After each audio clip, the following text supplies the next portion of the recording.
오늘 읽은 말씀에 보면 예수님이 베드로와 야고보와 요한을 데리고 높은 산에 올라가십니다. 산에 올라가시는데 예수님이 그때 당시 변화된 모습으로 제자들에게 보입니다.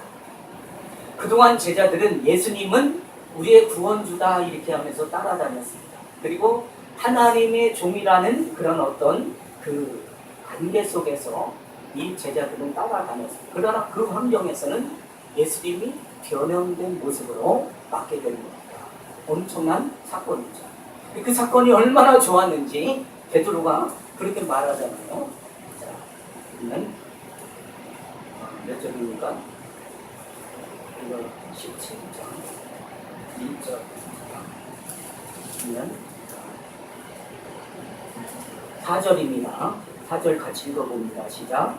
베드로가 예수께 여쭈어 이르되 주여 우리가 여기 있는 것이 좋사오니 만일 주께 원하시면 내가 여기서 초막 셋을 짓되 하나는 주님을 위하여 하나는 모세를 위하여 하나는 엘리야를 위하여 하리라. 변화된 예수님의 모습을 보면서 굉장히 이 제자들은 베드로는 좋은 거예요. 그러니까 여기가 좋사오니 그러니까 지금 그 환경으로 계속 유지되는 그런 어떤 환경을, 조건을 지금 베드로는 말합니다. 그래서 내가 주님을 위하여 세 개를 짓겠다는 거. 하나는 주님을 위하여, 모세를 위하여, 엘리야를 위하여. 이 정도, 이런 육신적인 말이겠죠. 우리 신앙생활도 굉장히 조심스러운 거죠. 우리 어떤 환경 속에서 보여지는 어떤 그 이상, 그리고 어떤 놀라운 경험, 남들이 경험하지 못한 그런 경험들 가지고 야, 하나님 믿는데 이런 정도의 은혜의 맛만 보게 해주세요. 그렇게 기대한다면 대단히 이제 이론적인 신앙의 자리에 갈 수 있는 거예요.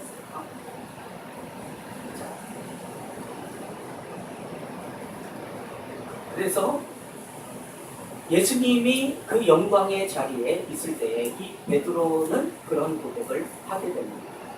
근데 그 전까지 이분이 우리의 구원자구나 이 정도를 알지만 제2의 위격을 가지신 성자 하나님이라는 것을 이제 하나님을 통해서 들려주고 보여지는 것을 그가 보게 되는 겁니다. 그래서 그분은 정말 거룩하고 존귀하신 성자 하나님이시며 그의 위엄과 영광의 실체가 어떤 것인가를 그 사건을 통해서 보게 되는 겁니다. 그럼에도 불구하고 예수님은 그 제자들에게 9절에 이렇게 말합니다. 그들이 산에서 내려올 때 예수께서 명하여 이르시되 인자가 죽은 자 가운데 살아나기 전에는 이 지금 본 것, 이 변화산 사건의 이 본 것을 아무에게도 말하지 말라 이렇게 말합니다. 자, 그리고 또 주님은 16절에 보면 16장 20절 보면 20절을 한번 봅니다. 바로 옆에죠. 16장 마태복음 16장 20절 시작. 이에 제자들의 경고하사 자기가 그리스도인 것을 아무에게도 믿지 말라 하시니라. 비밀을 얘기하지 말라는 거예요. 근데 비밀을 얘기해야 됩니까? 안 해야 됩니까? 네?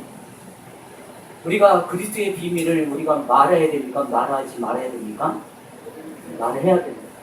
근데 주님은 아직 그것을 비밀로 감추고 있으라 이렇게 말합니다. 왜 예수님이 참되신 메시아다, 하나님이시오, 우리의 구원하러 오신 분인 것을 감추라 하셨을까? 또 어떤 면에서 보자면 왜 이스라엘 백성들은 예수님이 메시아 되신 것과 그분이 참다운 구주이신 것을 왜 몰랐을까? 참 의문이 되지 않습니까? 이런 질문을 바로 우리는 이 변화 사건을 통해서 그리스도의 비밀을 우리는 깨우치게 되는 겁니다. 예수님이 변화되신 이 사건 속에서 등장하는 인물은 모세와 엘리야입니다. 모세는 구약의 대표적인 인물로 하나님의 십계명을 받은 그러한 인물입니다. 그리고 엘리야는 모든 선지자의 대표격을 가진 사람입니다. 그들이 모두 하나님 말씀에 열심을 가지고 중심을 가지고 종합해서 완성한 그런 사람이라 이렇게 구약에서 대표적으로 칭하는 사람입니다. 근데 그보다 더 중요한 것은 바로 이 모세와 엘리야가 성으로서 예수 그리스도가 이 땅에 그리스도의 비밀이 무엇인가를 그들을 통해서 연결해서 보여주고 있다는 겁니다. 지금 말하는 이 예수 그리스도의 비밀이라 하는 것은 앞에서 우리가 살펴본 대로 그분이 참 하나님이시면서 참 구원자이시다. 그런데 왜 이런 모습으로 오셨는가? 왜 그 영광된 모습, 변화된 모습을 가리고선 말하지 말라 말하면서 그리스도의 능력의 사역을 제자들이 보면서 야, 우리 주님 이런 분이다 이렇게 말할 때 예수님은 그것을 아무에게도 말하지 말라 하셨습니다. 그래서 모세와 엘리야가 예수 그리스도의 그 신비, 그 비밀을 어떻게 잘 드러내는가를 이 말씀을 통해서 우리가 살펴볼 것입니다. 그래서 그럼 이제 대표적인 이제 모세 이러면 모세오경을 기록한다는 건 너무 우리는 잘 알죠. 그러나 신약에서 이 모세를 어떻게 표현한다? 마태복음 7장은 스데반의 설교가 나옵니다. 굉장히 긴 내용인데 거기 7장 20절부터 44절까지 모세에 대한 내용을 할애하고 있습니다. 그 중에 7장 우리가 35절부터 37절을 봅니다. 35절부터 37절 신약성경으로 말하면 198페이지죠. 사도행전 7장 35절부터 37절 다시 읽어봅니다. 신약성경 뒤쪽입니다. 198페이지 사도행전 7장 35절부터 37절 혹시 못 찾으시면 들어주시기 바랍니다. 시작.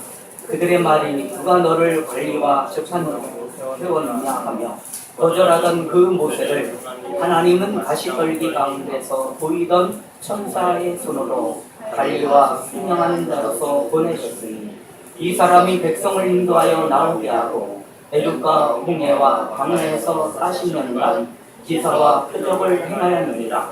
이스라엘 자손에 대하여 하나님이 너희 형제 가운데 나와 같은 선자를 세우라 하던 자가 곧 이 모세다. 아멘.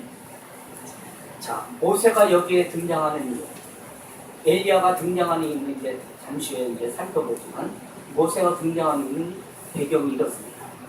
모세는 태어난 다음에 바로 애굽의 왕자로 신분이 바뀝니다.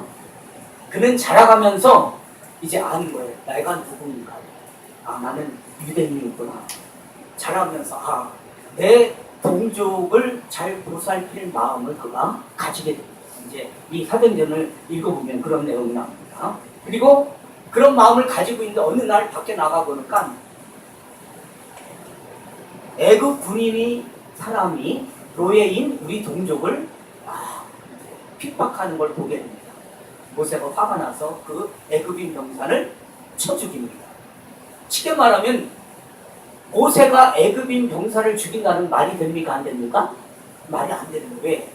왕자가 자기 병사를 이유 없이 죽이면 됩니까? 노예를 야단치고 있는데 그렇잖아요. 그죠? 그렇게 하고 그 다음 날이었어요.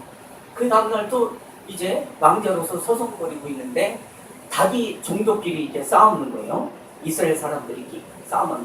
그래서 이제는 중재하려고 누구를 잘했다 못했다 하기보다 중재하려고 야, 너희들 같은 종족끼리 왜 싸움을 하느냐? 너희는 피를 나는 형제들이 아니냐? 우리는 그런 족속이 아니냐? 이러면서 이제 탈의를 했겠죠. 훈계를 했겠죠. 그리고 중재했겠죠. 그랬더니 한 사람이 하는 말이 너희가 왜 이러쿵저러쿵 말하느냐? 어제는 애굽 병사를 죽인 것처럼 나를 죽이려 하느냐? 이러면서 바로 왕에게 고발을 하잖아요. 그러니까 모세가 어떻게 합니까? 도망가죠. 그래서 광야로 그가 도망을 갑니다. 그렇게 하고선 거기서 이제 또 40년의 훈련을 받잖아요. 자, 자기 동족끼리 그 관계를 잘 하려고 했는데 배척을 받았습니다. 모세가 그런 인물이었거든요. 자, 예수님도 이 땅에 오셨는데 자기 동족들에게 환대를 받았습니까? 배척을 받았습니까? 배척을 받았어요. 그 이야기를 지금 변화산에서 우리에게 증거하고 있는 겁니다. 자, 그 다음에 엘리야. 엘리야 말하면은 엘리야는 선지자의 대표급을 가진 그 사람입니다. 그는 북왕조 이스라엘 아합 시대에 선지자 노릇한 사람입니다. 자, 그럼 아합 왕은 좋은 왕일까요? 나쁜 왕일까요? 왜요? 북이스라엘 왕인데 좋은 왕입니까? 나쁜 왕입니까? 이렇게 말할 때는 아마 50대 50이에요. 반은 좋던지 반은 나쁘던지인데 나쁜 왕이에요. 왜 나쁜 왕이에요? 하나님의 뜻대로 이스라엘 백성들을 통치해야 되는데 하나님을 거역하는 그런 통치를 합니다. 누구 때문인지 아십니까? 부인입니다. 부인이 누굽니까? 그 유명한 이세벨이에요. 이방 나라의 여인을 데려다가 왕으로 삼을까? 왕비로 삼을까? 그 여인 때문에 하나님의 뜻을 거스르는 악한 정치를 아합 왕이 합니다. 그때마다 이 엘리사 선지자는 가서 얘기합니다. 왕이요 그렇게 정청합니다. 그런 관계 속에 이제 엘리사가 큰 전투를 합니다. 바로 갈멜살 전투입니다. 바알을 섬기는 그 선지자들과 하나님을 섬기는 참 선지자 엘리야가 갈멜산에서 신앙의 전투를 하는데 얼마나 두렵겠습니까? 거기서 이제 갈멜산에서 엘리야가 전투에서 승리합니다. 그 기세가 얼마나 등등합니까? 그리고 비도 내리는 그런 하나님의 역사를 엘리사는 경험하고 증거했잖아요. 그리고 난 다음에 그가 이세벨이 너 내가 오늘 죽이지 않으면 나도 내 신에게 벌 받는다 이런 얘기를 듣고 엘리사가 또 도망을 갑니다. 그러면서 이스라엘 백성들에게 또 엘리사도 배척을 받는 겁니다. 누가 배척받았다고요? 예수님이 배척받은 것처럼 엘리사도 배척을 받았다는 겁니다. 그 엘리사가 바로 말라기서 4장에서는 이런 표현을 합니다. 말라기서 한번 4장을 찾아봅니다. 구약성경 맨 마지막이죠. 말라기서 4장 맨 구약성경 맨 끝입니다. 페이지 수로 1331페이지 4장 4절부터 6절입니다. 4절부터 6절 읽어봅니다. 시작. 너희는 내가 호렙에서 온 이스라엘을 위하여 내 종 모세에게 명령한 법 곧 율례와 법도를 기억하라. 보라, 여호와의 크고 두려운 날이 이르기 전에 내가 선지자 엘리야를 너희에게 보내리니 그가 아버지의 마음을 자녀에게 돌이키게 하고 자녀들의 마음을 그들의 아버지에게로 돌이키게 하리라. 돌이키지 아니하면 두렵건대 내가 와서 저주로 그 땅을 칠까 하노라 하시니라. 엘리사가 가졌던 사명이 뭐냐면은 바로 6절입니다. 그가 아버지의 마음을 자녀에게 돌이키게 하고 자녀의 마음을 그들의 아버지께로 돌이키게 하는 것이 바로 엘리사의 사명입니다. 다시 말하면은 화해와 중보의 일을 맡았던 사람이 바로 엘리사라는 거죠. 근데 그 사명이 엘리사로만 끝난 게 아니라 앞서 말한 모세에게도 중보자 역할을 했습니다. 이스라엘 백성만큼 하나님을 거역한 사람이 없잖아요.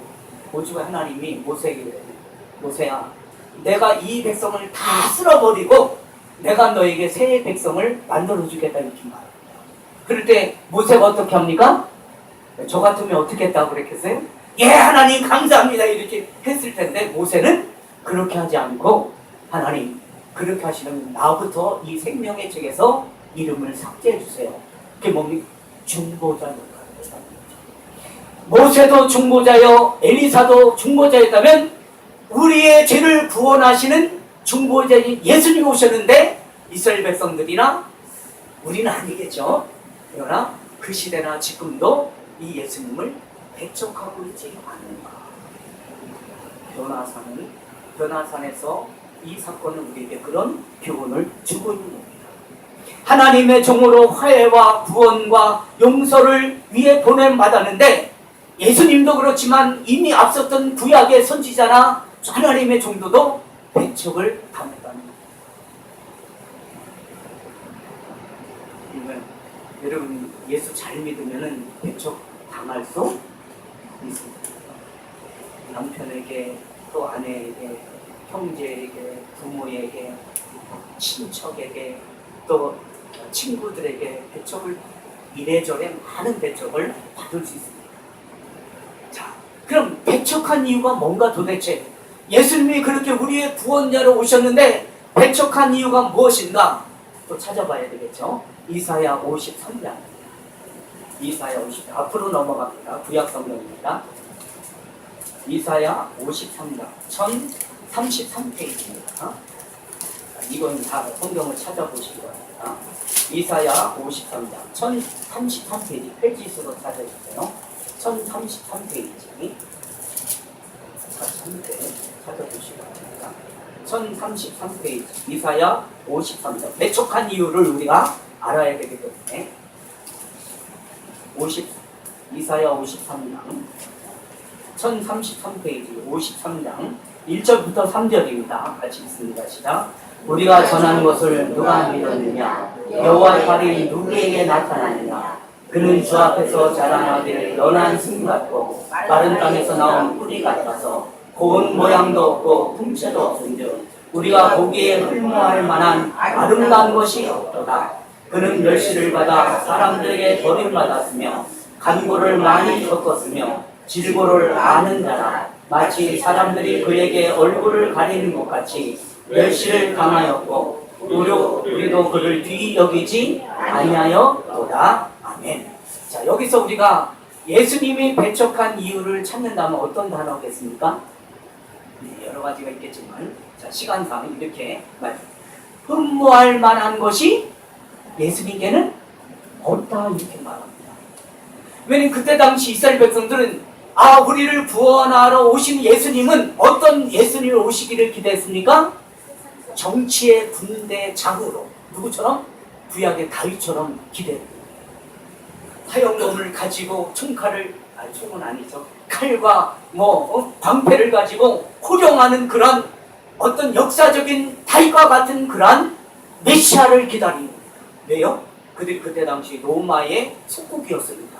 우리나라로 말하면 일제 36년 시대를 겪은 이스라엘 백성들입니다. 그런 왕을 기대했는데 흠모할 만한 것이 예수님이 하나도 없는 거예요. 영광과 권세를 가지고 오셨어야 되는데 그런 게 하나도 안 없어요. 오히려 마지막에는 어디서 어떻게 하십니까? 십자가에서 죽으셨어요. 네. 그런 내용이 지금 이사야 53장에 그렇게 1절부터 3절에 포함되고 있습니다. 어떤 일도 가지고 있지 않은 예수를 보면서 이스라엘 백성들은 다 외면을 해버렸는 거예요. 이걸 이제 우리식으로 적용한다면 내가 그렇게 기도했는데 하나님이 내가 요구하는 그 어떤 기도도 안 들어주신다. 그럼 여러분 예수님 외면하겠습니다? 안 외면하시겠습니까? 어때요? 여러분 외면하실 겁니까? 안 외면하실 겁니까? 대답이 시험치 않은 건 넘어가겠습니다. 자, 그럼 왜 그렇게 하셨는가? 왜 그렇게 외면당하게끔 내 능력을 갖고 있지 않았는가? 네? 우리가 지금 이제 읽어볼 것은 굉장히 중요한 단어가 계속 반복되는데 그걸 여러분이 눈쉽게 아주 쉽게 캐치할 수 있습니다. 자, 이제 4절부터 6절입니다. 메시아의 비밀이 무엇인가를 4절부터 6절에 보면 바로 나옵니다. 4절부터 6절 읽습니다. 시작. 그는 실로 우리의 질고를 지고 우리의 슬픔을 당하였거늘 우리는 생각하기를 그는 징벌을 받아 하나님께 맞으며 고난을 당한다 하였노라. 그가 찔림은 우리의 허물 때문이요 그가 상함은 우리의 죄악 때문이라. 그가 징계를 받음으로 우리가 평화를 누리고 그가 채찍에 맞음으로 우리가 나음을 받았도다. 우리는 다 양 같아서 그를 행하여 각기 제기로 갔거늘 여호와께서 우리 모두의 죄악을 그에게 담당시키셨도다. 아멘. 자, 예수님이 이 땅에 우리에게 오신 것은 그때 당시 이스라엘 백성은 구원자로 생각했어요. 우리를 이 노예에서 해방시켜주고 이 속박에서 해방시키는 왕으로 생각해 오셨는데 4절부터 6절에 보면 그 오신 분이 누구 때문에 오셨다는 거예요? 그 단어가 몇 번 나오는지 아십니까? 네? 우리의 4절부터 6절에 몇 번이나 반복되는지 아십니까? 9번이에요. 무려 9번이나 반복하면서 그는 실로 우리의 질고를 지고 우리의 슬픔을 당하였거늘 우리는 생각하기로 해서 우리는 하면서 9번이나 반복하고 있다는 사실. 하나님이시며 거룩하신 자이신데, 이 세상을 창조하신 하나님이신데, 하나님의 말씀을 호력하면 모든 세상이 다 끝날 수 있는데, 그런데 예수님은 그렇게 오시지 않았다. 왜 그렇습니까? 그는 우리의 죄와 사망에서 구원하기 위해 속죄 제물로 오셨기 때문에 그렇다는 겁니다. 그는 한마디로 어린 양으로 오셨다 이렇게 표현합니다. 어린 양으로. 어린 양은 죄를 계속해서 죽는 자입니다. 대신 죽는 거예요. 우리의 죄 때문에 예수님 대신 죽으러 어린 양으로 오셨다는 겁니다. 참다운 메시아죠. 그는 실로 우리의 구원을 위하여 완전한 제물이 되셨다는 거죠. 그러나 그들이나 우리는 우리의 필요한 구원은 정치적이고 군사적인 것이라고 말하지 않습니다.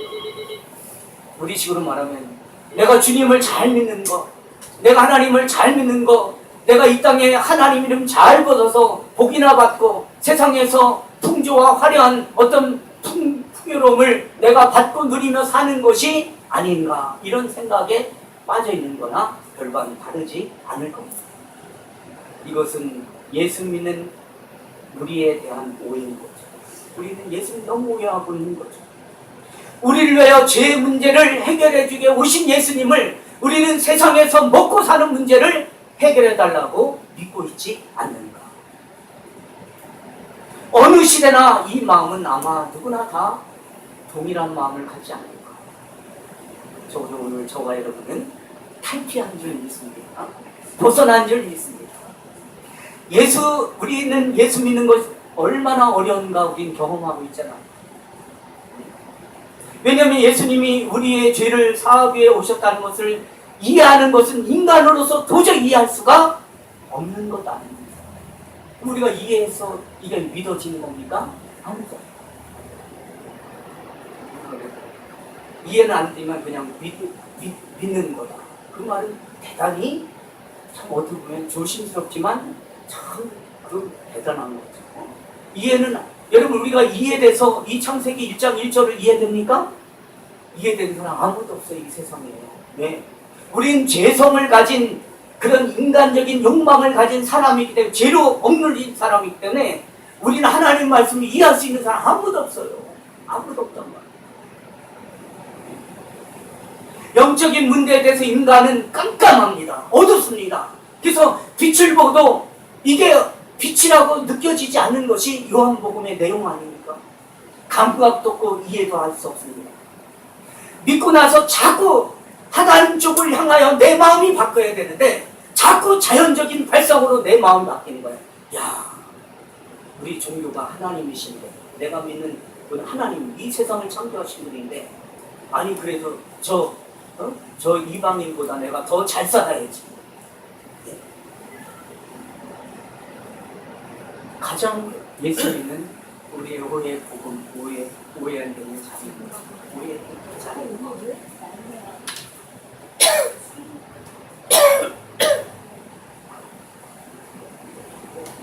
예수를 믿는 보상과 복이 세상적이고 물질적이기를 바라기 때문에 하나님께서는 예수 그리스도 안에서 우리에게 허락한 것이 무엇인지 모르고 있는 겁니다. 그걸 놓치고 있는 겁니다. 죄와 사망에서 구원하고, 그래서 구원도 받고 물질도 받기를 바라는 마음이지, 예수 그리스도 안에서 우리에게 허락한 것이 무엇인지를 놓치고 있지 않는가. 죄와 사망에서 구원하셨다는 것이 무엇인지 모릅니다. 말하자면 그것이 예수 그리스도의 비밀이요 신비인 건데, 우리는 그 비밀 신비에 대한 우리의 마음에 관심은 하나도 없다는 거예요. 그저 어떻게 하면 기도 많이 해서 내 기도가 관철될까, 세상적인 가치의 차원에서. 그래서 한국교회는 어떤 기도가 엄청나게 많잖아요. 작정 기도하고 뭐 어떻게 하고 뭐 어떻게 하고. 가장 참 안타까운 일에 그 수험생 자녀들 줄 때 모든 종교는 다 동원해서 기도하잖아요. 그죠? 기독교도 예외도 아니고 불교도 카톨릭도 하여튼 무종교도 종교라고 하여튼 비나이다 비난하다가 그런 종교 안에서 우리 기독교가 끊긴다는 것은 대단히 참 그렇죠. 부끄럽죠. 우리가 아직도 세상의 욕망을 가지고 기독교를 붙들고 있다면, 그렇게 하나님을 믿고 있다면 대단히 우리는 기독교를 오해합니다. 예수님이 그렇다면 십자가에 죽으실 일이 전혀 없죠. 그죠? 십자가에서 멋있게 내려오셔서 내가 이겼다, 내가 싸워서 이겼다, 너희들 바라봐라. 자, 얼마나 멋지게 승리하셔야 되지 않겠습니까? 그러잖아요. 얼마나 큰 능력을 가지고도 그 환경을 모면할 수 있는 분이시지만 모든 멸시와 천대와 핍박을 다 받으시고 어디까지 순종하시냐? 십자가에서 죽음까지 순종을 하신다는 거예요. 그래서 예수님이 오셔서 우리는 죄와 사망에서 구원하셨고 의와 진리의 거룩함으로 새롭게 변화된 피조물로 우리를 삼아주신 거예요. 우리의 그래서 신자의 자랑이 보상이 무엇입니까? 돈 많이 버는 게 보상입니까? 건강하게 오래 사는 것이 보상입니까? 그게 아닙니다. 우리의 죄와 사망에서 구원받은 이 보상과 이 복을 우리가 가장 가치 있게 느끼고 고백해야 될 자리입니다. 우리는 다른 사람 아닙니다. 우리는 죄와 사망을 거부할 수 없습니다.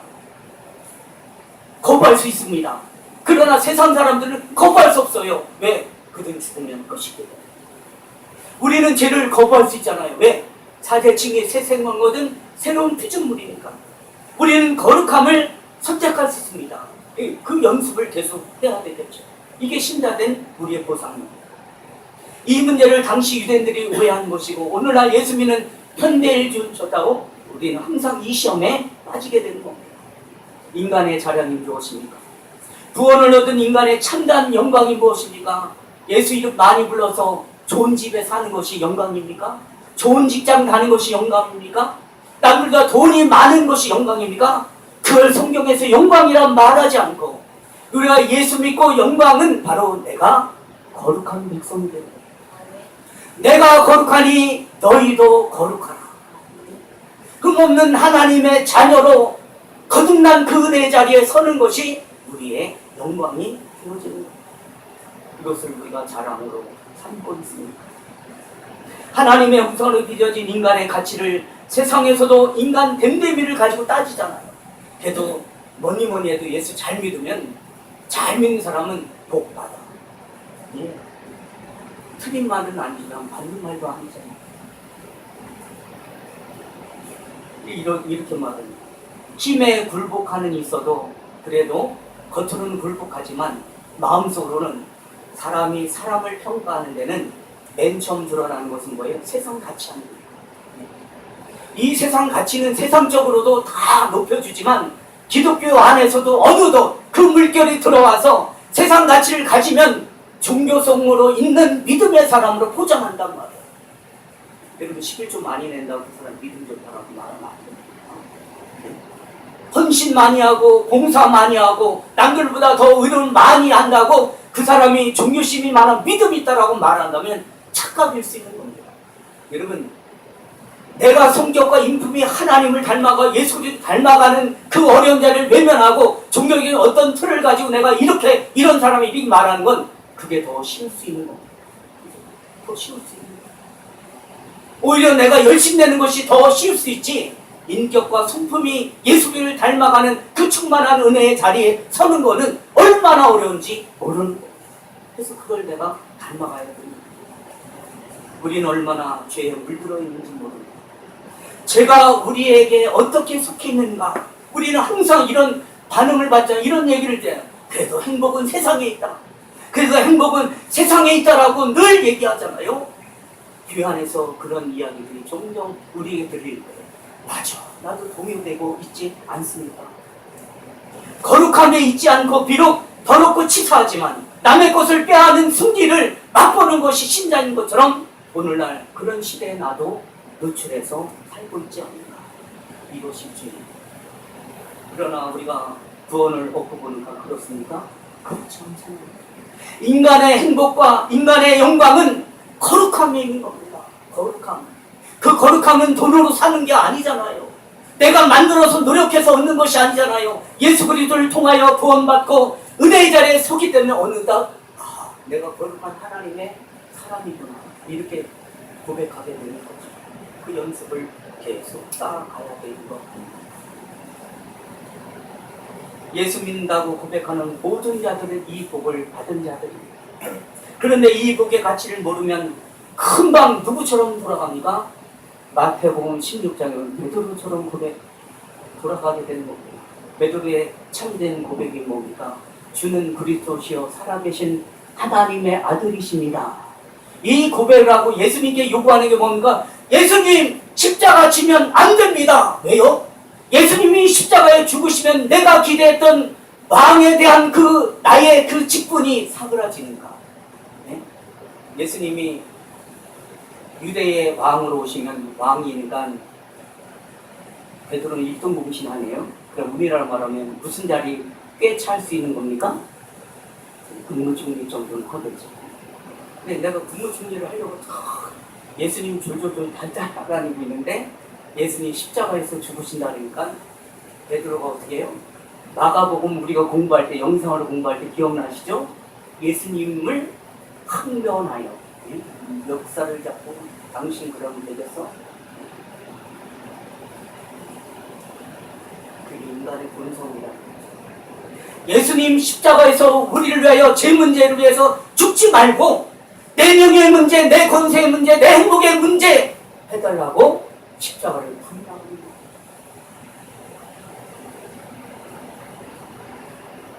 하나님이 우리에게 가지고 계신 목표가 무엇인지 모르는 그 흥미, 내 모습이 아닌가. 하나님 아버지라고 말하면서도 하나님께 요구하는 것이 죄 짓게 해달라는 것을 요구하고 있는지 모릅니다. 여러분, 돈이 죄가 되는 거 아십니까? 명예가 죄가 되는 것이 죄가 되는 거 아십니까? 권세가 죄가 되는 거 아십니까? 굉장히 어려운 얘기일 수 있습니다. 내가 죄짓게 해달라고 내가 하나님 앞에 열심히 요구하고 있는지 모릅니다. 근데 나는 그런 마음이 아니겠죠. 그죠? 나는 하나님 나라를 위하여 의롭게 살게 해서 달라고 그랬죠. 근데 하나님 입장에서 보면 야, 너 그 죄짓게 해달라는 거 아니냐 이 말인지 모릅니다. 누가 그렇게 막 베드로가 고백하잖아요. 인본적인 생각과 가치 속에서 베드로는 예수님께 말한 예수님 십자가 지면 안 됩니다. 누구를 위하여? 나를 위하여, 나를 위하여. 근데 예수님은 우리를 위하여 십자가를 지시겠다는데 나를 위하여, 나를 위해서는 인본적인 사람은 죽으면 안 된다.